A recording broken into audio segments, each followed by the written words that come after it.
Yes, so this is Joti. You can see she's a very attractive young woman with a lovely smile that is somewhat marred by the white mottling on her upper teeth.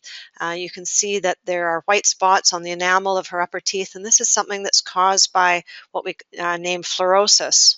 Here's a close-up of her smile, and these white spots are clearly visible on her six and certainly her eight upper teeth. You can see it all the way back to her first bicuspids. Her smile from the right shows the mottling as well. The fluorosis has affected all eight of her upper teeth and several of her lower teeth as well, but it's worse on the top teeth.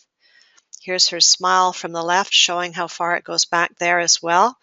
She has nice, healthy teeth. Unfortunately, they've been affected by this fluorosis. With the lips retracted, you can see the white mottling clearly evident here. Fluorosis occurs when excessive fluoride is ingested during the time when the enamel of the teeth is forming. So when a child is between the ages of 1 to 4 years, they're particularly susceptible to excessive fluoride ingestion. What happens if too much fluoride is given or ingested during this time? The enamel of the permanent teeth is affected, and the fluoride is incorporated into the enamel and disrupts the formation. Once the child is about age 8, the enamel of the permanent teeth is completely formed, and the child is no longer at risk for this problem. Sources of fluoride that may contribute to overexposure are such things as fluoridated toothpaste, fluoridated mouthwashes. A young child may swallow these. Either inadvertently by just having too much toothpaste, instead of spitting it out, they swallow it. Such things as fluoridated well water can also cause this, as can inappropriate use of fluoride supplements. Many areas of the country have fluoride naturally occurring in their well water, so there are places in the country and other parts of the world too where fluorosis is quite common. Here you see a view of the upper teeth, and you can see that the fluorosis can appear as in some areas as mild white lacy pattern or small white spots on the teeth. In Joti's case, unfortunately, some of the teeth were affected with quite large white spots. In severe cases, the teeth can actually become pitted and have brown or gray or black spots. The enamel can also be unusually shaped and malformed. In Joti's case, the fluorosis was confined mainly to white spots. Here we see a view of her lower teeth and the little bit of fluorosis that's evident on the lower teeth as well. The good news is that this is generally just an aesthetic problem. The teeth that are affected by the fluorosis are quite resistant to decay. So in Joti's case here, because she was so young and because her teeth were so healthy, we wanted to try the most conservative means of treating the problem. So initially, a very conservative approach was taken. We microabraded the teeth lightly over several appointments using pumice and a mild acid. This is used to remove the superficial layers of enamel and try and take the fluorosis away. We then whitened her teeth with a take-home tooth whitening system. However, unfortunately, in her case, despite the fact that we repeated these treatments several times, we only got very modest results. And the reason for this is that the fluorosis was too deeply embedded in the enamel. It went through too many surfaces or too many layers of the enamel, too deeply into the enamel. So we were not able to remove enough of the enamel with this treatment in order to get rid of the white spots. So we eventually decided to prepare the 8 upper teeth for conservative porcelain veneers. So the first stage was to design her smile and create a prototype in wax. So we take impressions of the teeth and then have a diagnostic wax up made. And from this wax up, we create putty matrices that guide the amount of tooth reduction and also provide a means of making the provisional or temporary veneers that Joti will wear while the porcelain veneers are being made. So here's a picture of a diagnostic wax-up. You can see how on the models of the teeth, an ideal smile is created in wax to give us a preview of what the final result is going to be and how we want it to look. Here are the guides, the matrices that are made from that diagnostic wax-up. On the left are the prep guides that will guide me as I'm preparing the teeth, so I know how much tooth I'm removing and how much I need to move. On the right, you see the Siltec putty matrix. This is a matrix used to create the provisionals at the end of the appointment so that when Joti goes home, her teeth are covered with something that will function and be comfortable during the time that the porcelain veneers are being made. So on prep day, Joti comes in. The first thing we do is establish the shade of the existing teeth. Because we're trying to match the new veneers to her lower teeth, we wanted to record the shade of her teeth before we started.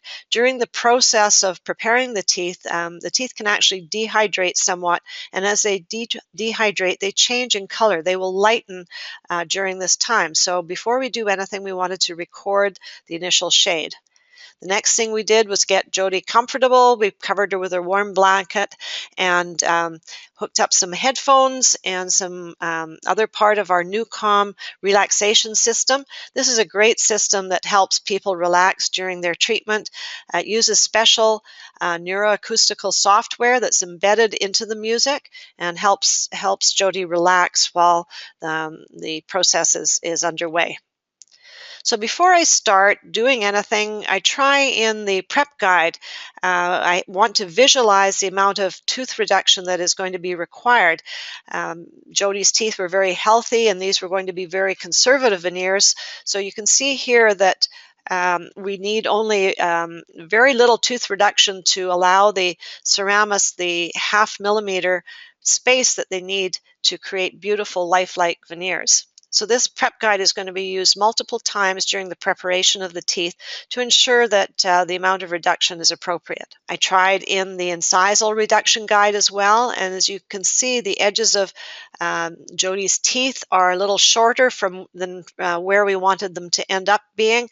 So this shows that there's very little reduction going to be needed on the incisal edges of these teeth either. Next, we place what's called an obtrugate. This is a retractor that keeps the lips and the cheeks safely out of the way and gives me easy access to the teeth for their preparation.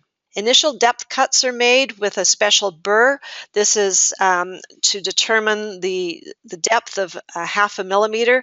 I make 3 horizontal grooves in the teeth with this burr, and this gives a guide to the amount of reduction that's going to be taken off the facial surfaces of these teeth.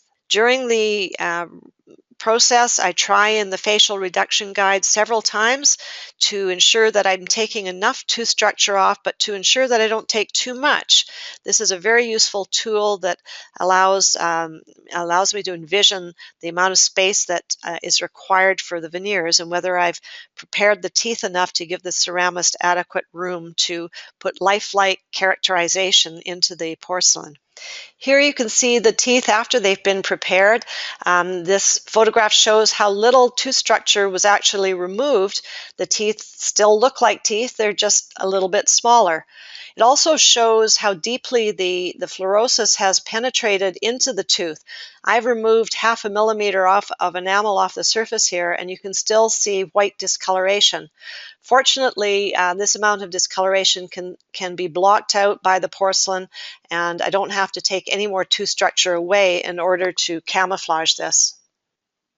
The next stage is to take an impression of the prepared tooth structure. So here you see an impression tray and impression material in place in the mouth. This is used to record the shapes and the relationship of the prepared teeth. This is a very accurate step and very crucial to the final result. Once the impression is removed from the mouth, we record the shade of the underlying tooth structure. This is necessary so that the ceramist knows what color that they are starting from in order to build the porcelain, the right colors of porcelain up to get the correct final shade. So here we are using a tab with a number on it, which the ceramist has also, and this records the shade of the underlying tooth structure. The next thing we do is take what is called a stick bite. There's some bite registration material laid on the surface of the teeth, and you see the red horizontal stick that is placed perpendicular to Joti's, the long axis of her face. And this ensures that the ceramist knows where the horizontal plane is in relation to Joti's face, so that the edges of the teeth look straight in relationship to her face. The next stage is to make the provisionals. So the way we do this is we use the matrix that was made from the diagnostic wax up. So we spot etch the teeth in order to bond the temporary veneers into place on a temporary basis. We don't want them to be bonded too strongly into place because I need to remove them when it's time to place the final veneers. So we spot etch the teeth and put some bonding on, bonding resin on that will hold the porcelain veneers in place temporarily. Next, some putty or some resin temporary material is placed into the putty matrix that we have created from the diagnostic wax up, and this matrix filled with the resin is placed over the prepared teeth and held into place for 2 minutes and then removed from the mouth. So here you see the matrix being removed from the mouth, and the resin that was inside the matrix stays lightly bonded to the teeth. This is a close-up of the provisionals immediately after the matrix has been removed. You can see that there's a little bit of excess around the gum lines that needs to be cleaned up and adjusted so that the gums remain healthy. So here's Joti with her provisional veneers in place. This stage is very important in determining the final appearance and the function of the veneers. We want to check that the length of the teeth are right, that the shape is right, that the midline is in the right place. All the various things that go into what is called smile design need to be in place here. And this is our trial smile, as it's called. And we adjust the provisionals as necessary and then convey those changes to the lab to ensure that the final result is just right. So this is what the provisionals look like prior to the final cleanup and polishing. Here's the smile. You can see that there's a little bit of excess resin still in between the teeth, and that will be cleaned up, and then the provisionals will be polished and given a final shine. Here's a close-up also of the same point in time. At this stage, the provisionals are all joined together. They're very, very thin, and they're a little bit fragile, so we keep them all joined together so that they support each other and stay in place for the 2 weeks that they need to be worn. Because they're joined together, it's very important that the teeth and gums are cleaned properly so that everything is kept healthy. And we provide special cleaning tools and advice and instructions so that Joti knows how to look after her teeth and gums while the teeth at this stage are joined together. So 2 weeks later, Joti comes back to have the final porcelain veneers inserted.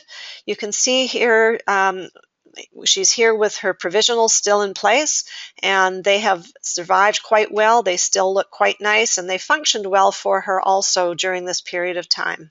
So the provisionals now need to be removed so that we can put the porcelain veneers on. So we numb the teeth up first and then make small cuts onto the outer surface of the provisional resin, and then they are carefully removed with this instrument that you can see here.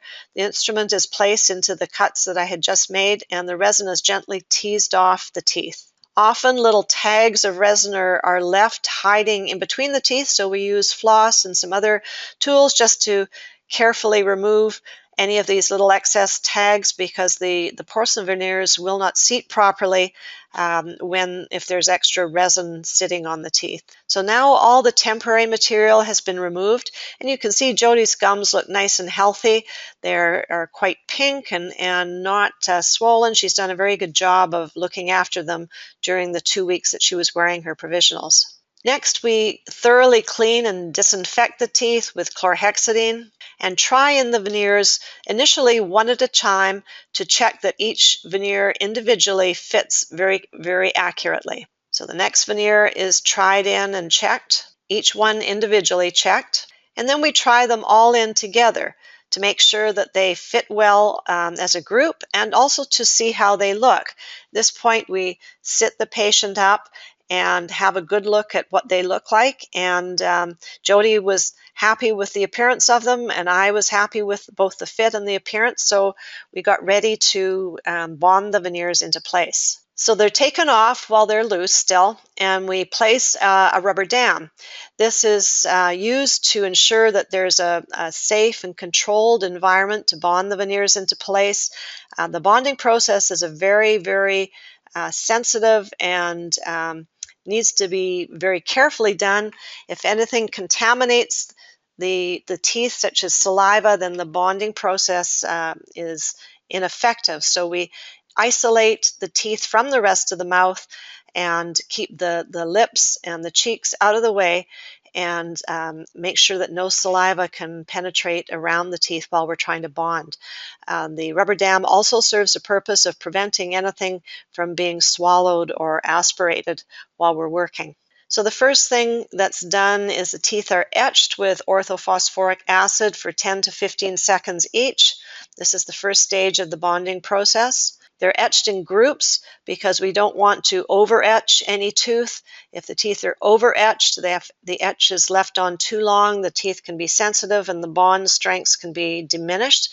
So we etch them carefully in groups and then rinse off the etch, lightly dry them, and apply the liquid bonding resin, which is the first part of the resin process that's added. The bonding resin is lightly and gently air thinned and then is cured with a high light cure wand. The veneers are then filled with the resin cement and placed on the teeth. We put all 8 of them in at the same time, so they're filled with resin and all of them are placed together. This ensures that we get them in place efficiently and that they're all sitting together properly. And before we cure them into place, the excess resin is gently removed. Some of it squirts out beyond the veneer at the gum line and in between the teeth. So this is gently removed with various brushes before the veneers are firmly and finally seated into their final position. Here's another brush that's being used to remove excess resin between the teeth. Once the excess resin has been removed, we lightly tack the veneers into place with the curing light. So this is just, they have a light tack there just at the gum line to hold them securely. And then we want to remove further soft resin material before we cure completely. If you don't do this, then there's a whole lot of cleanup that needs to be done afterwards when the resin is hard. So they're just tacked into place, supported, and then we use a fine strip here that's got a little serrated edge to go between the teeth and clean off anything that's holding the teeth together so that afterwards they're not stuck together. And then we gently ease some floss in there to clean up more resin under the gum line in between the teeth. This is all done before the final light curing of the cement. So now we've cleaned it up fairly well and the resin cement is completely cured with the light. Both sides of the teeth are exposed to the light, both the back and the front. We use several curing wands to do this. And then any excess resin that has remained is gently removed with hand instruments. Despite extensive cleanup during the initial process there's always a little bit of resin that's left. So this needs to be cleaned up around the gum line and in between the teeth so that there's no snagging of the floss. The teeth can be cleaned properly and the gums can be maintained in a healthy state. If there are any small pieces of excess resin between the teeth, sometimes a small mosquito diamond burr is used to carefully remove this. And then fine diamond strips are taken between the teeth to smooth the edges or the margins and to make sure that everything is very, very smooth so that no floss will snag or catch, and good health of the teeth and the gums can be maintained by the patient. The back surfaces of the teeth are also carefully smoothed with a diamond to remove any excess resin and then polished. The rubber dam is removed and the bite is checked. If anything needs to be adjusted, it's done at this time, and then any areas that have been adjusted are polished with special cups and points to make sure that the porcelain and the tooth structure is very, very smooth. A little bit of polishing is done around the gum line with a diamond brush just to make sure that the margin at the gum line is nice and smooth so it doesn't attract or trap plaque. And here are Joti's after photos. Here's her smile afterwards, right after the veneers have been placed, just a couple of days later. And you see her smile from the right and from the left. So that mottling is gone. The little residual mottling that was still present in the enamel of the prepared tooth structure, you can see does not show through. And she's got a nice result here. Here are the lips retracted out of the way. You can see that the upper teeth nicely match the color of the lower teeth, and there's nice translucency in the edges of these porcelain veneers that matches the translucency of the lower front teeth as well. And from the side, again, you can see how nicely the upper teeth match the lower. And from the left, here's a view of all the upper teeth together and the lower teeth, which we did not treat. And here's Joti's smile before and after. You can see that there's a nice result. The color is very nice. The mottling is gone. We have a nice curvature to the smile. The edges of all the front teeth follow the curvature of the lower lip. Her midline is in the right place. There's nice proportion to the teeth. Here's Joti's face before and after. And I think you would have to say that her eyes in the after picture have a pretty nice sparkle. She's pretty happy. So using some very conservative treatment, we were able to transform Joti's smile from something that was nice but somewhat marred by the fluorosis into something that is truly beautiful.